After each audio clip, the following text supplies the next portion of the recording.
pasar malam beli buah pala, yang menjawab salam mendapat pahala. Assalamualaikum warahmatullahi wabarakatuh. Waalaikumsalam. Robbi shrah li sadri wa yassir li amri wahlul 'uqdatam min lisani yafqahu qawli. Apa kabar anak-anak hebat SDN Pelanakan 1? Semoga anak soleh dan soleha tetap semangat menjalankan ibadah puasa bulan Ramadan tahun ini. Tema pada kultum hari ini adalah tentang hal atau perkara makruh dalam berpuasa. Hal pertama yang termasuk makruh puasa adalah ketika kita berlebih-lebihan dalam berkumur saat melakukan wudhu. Berkumur berlebihan ini sebenarnya disunahkan bagi orang yang berwudhu, namun hukumnya menjadi makruh ketika sedang berpuasa. Nabi Muhammad SAW bersabda, "Bersungguh-sungguhlah dalam berkumur dan dalam menghirup air ke hidung, kecuali jika engkau sedang berpuasa." Jadi, jika ada air kumur yang masuk ke tenggorokan secara sengaja, maka menurut ulama puasanya batal dan dia harus mengqadha atau mengganti puasanya. Yang kedua adalah melakukan bekam. Hal yang makruh saat puasa Ramadan selanjutnya adalah melakukan bekam yang bisa membuat tubuh menjadi lemas atau lemah. Namun, jika tidak memberikan dampak yang bisa membuat tubuh lemas atau lemah, maka boleh melakukan bekam saat puasa. Yang ketiga adalah menggunjing atau menggibah. Menggunjing atau bergosip ataupun gibah atau menceritakan keburukan kekurangan orang lain merupakan perbuatan yang makruh saat puasa Ramadan. Perbuatan ini terkadang secara tidak sadar sering kita lakukan dalam kehidupan sehari-hari. Sejatinya tak cuma selama puasa saja perbuatan menggibah orang lain itu dilarang. Di luar puasa pun hal ini tidak diperkenankan. Mereka yang suka menggosip bahkan diibaratkan sebagai orang yang memakan bangkai saudaranya sendiri. Yang keempat adalah tidur berlebihan saat puasa. Di dalam sebuah hadis dijelaskan bahwa tidurnya orang yang sedang berpuasa adalah ibadah. Maksud dari hadis tersebut adalah tidur di waktu puasa lebih baik daripada melakukan hal yang terlarang ataupun yang dapat membatalkan puasa. Namun, bukan berarti tidak tidur seharian tanpa melakukan aktivitas yang lain seperti sholat, bekerja, atau sekolah. Karena sesungguhnya semua yang berlebihan itu dibenci oleh Allah Subhanahu wa Ta'ala. Yang kelima adalah mandi dengan menyelam. Hal yang makruh saat puasa berikutnya adalah mandi dengan menyelam ataupun berenang. Karena bukan tidak mungkin ketika mandi dengan menyelam ada air yang masuk walaupun sedikit ke dalam tubuh, baik melalui mulut, hidung, atau lubang-lubang tubuh yang lain, menjadi batal jika buang angin atau maaf kentut ketika berenang. Yang keenam adalah memainkan atau mengumpulkan ludah dan menelannya. Kebiasaan seseorang untuk mengumpulkan ludah lalu ditelan ternyata masuk dalam kategori makruh dalam berpuasa dan perbuatan yang sangat jorok. Yang ketujuh adalah mencicipi makanan. Menurut sebagian ulama, mencicipi makanan jika tidak tertelan tidak termasuk hal yang makruh saat puasa. Namun, jika mencicipi masakan berkali-kali dan sering, ada yang masuk ke dalam tenggorokan walaupun hanya sebagian kecil, maka hal ini dapat mengakibatkan batal puasanya. Yang kedelapan adalah sikat gigi atau bersiwak. Saat puasa sering menyikat gigi tergolong hal yang makruh dalam puasa. Meskipun diperbolehkan, ada baiknya berhati-hati menyikat gigi saat berpuasa. Jika tidak ada air maupun odol yang masuk tenggorokan sama sekali, puasanya memang tidak batal. Namun apabila ada sedikit saja air atau odol yang tertelan walaupun tanpa sengaja, puasanya akan menjadi batal. Yang kesembilan adalah meninggalkan makan sahur karena malas atau masih mengantuk, atau makan sahur jam 12 malam. Tidak mengakhirkan berbuka sementara dirinya mampu menyegerakan. Misalnya sudah waktunya azan tetapi masih tanggung main game online seperti ML atau Mobile Legends, Free Fire atau FF, Minecraft, dan banyak game online lainnya. Yang ke-10 adalah berlebihan ketika berbuka. Meskipun telah menahan lapar dan haus selama seharian penuh, dimakruhkan untuk makan secara berlebihan saat berbuka puasa. Misalkan anak nih balas dendam karena seharian tidak makan dan minum, kemudian semua makanan yang disediakan dilahap atau dimakan sampai habis hingga kekenyangan.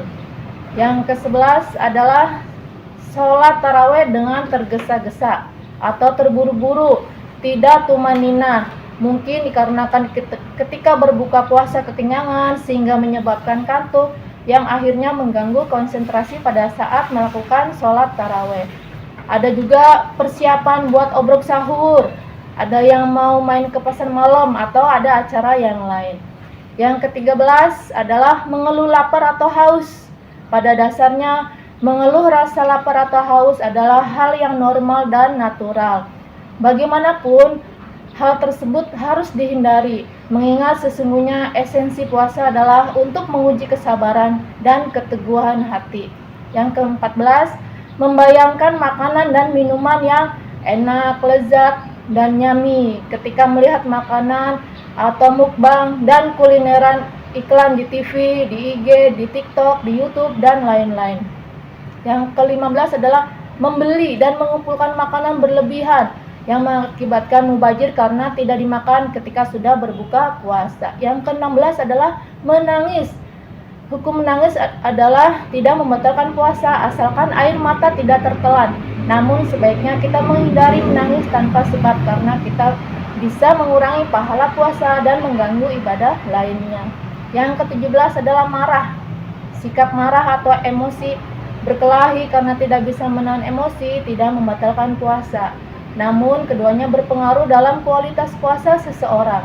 Meskipun keduanya tidak membatalkan puasa, tetapi dapat mengurangi kualitas puasa, bahkan bisa menghilangkan sama sekali pahala puasa.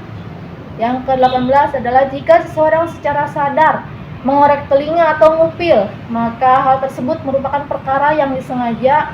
Jika hanya menggunakan jari di bagian luar, maka tidak membatalkan puasa. Akan tetapi, jika menggunakan tapas yang mencapai bagian dalam telinga, maka hukumnya batal. Yang ke-19 adalah suntik atau infus. Biasanya dilakukan untuk mengobati penyakit, mencegah infeksi, atau mengganti cairan tubuh yang hilang akibat dehidrasi atau luka. Para ulama berpendapat bahwa suntik atau infus yang bersifat gizi membatalkan puasa karena sama dengan makan atau minum.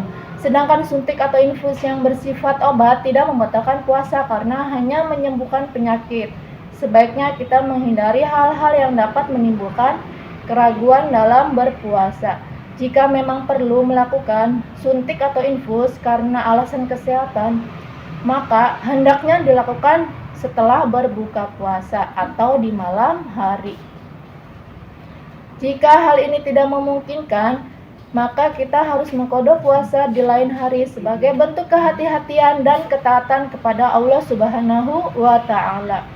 Yang paling penting untuk diperhatikan adalah seseorang yang sedang berpuasa hendaknya menjauhi perbuatan yang dilarang oleh Allah Subhanahu wa Ta'ala. Rasulullah Shallallahu Alaihi Wasallam bersabda, berapa banyak orang yang berpuasa tidak mendapatkan pahala dari puasanya, melainkan hanya lapar dan dahaga saja. Dan berapa banyak orang yang bangkit beribadah di malam hari tidak mendapatkan pahala dari bangunnya tersebut, kecuali sekedar begadang saja. Hadis riwayat Ahmad, Ibnu Majah, dan Hakim.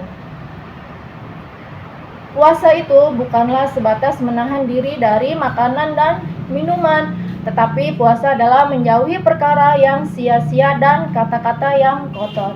Hadis riwayat Ibnu Huzaimah. Kesimpulannya adalah kita harus menjauhkan diri dari hal atau perkara makruh dalam berpuasa, menjaga hati, mata, dan lisan kita. Berbuatlah kebaikan dengan memuji kebaikan orang lain, bersabar dalam emosi dan hawa nafsu, banyak bersolawat dan beristighfar, dan juga selalu bersyukur agar amal dan ibadah puasa kita diterima oleh Allah Subhanahu wa Ta'ala. Amin ya robbal alamin. Boleh ibu berpantun ya?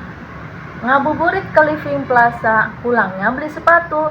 Selamat menjalankan ibadah puasa, anak-anak hebat SDN Pelandakan 1. Ke Cirebon beli terasi. Cukup sekian dan terima kasih. Mungkin itu saja kultum yang dapat Ibu sampaikan. Mohon maaf jika ada kekurangan, kesempurnaan hanya milik Allah Subhanahu wa Ta'ala. Semoga bermanfaat untuk semuanya. Wallahu muwaffiq ila aqwamit thoriq. Wassalamualaikum warahmatullahi wabarakatuh. Audio Jungle.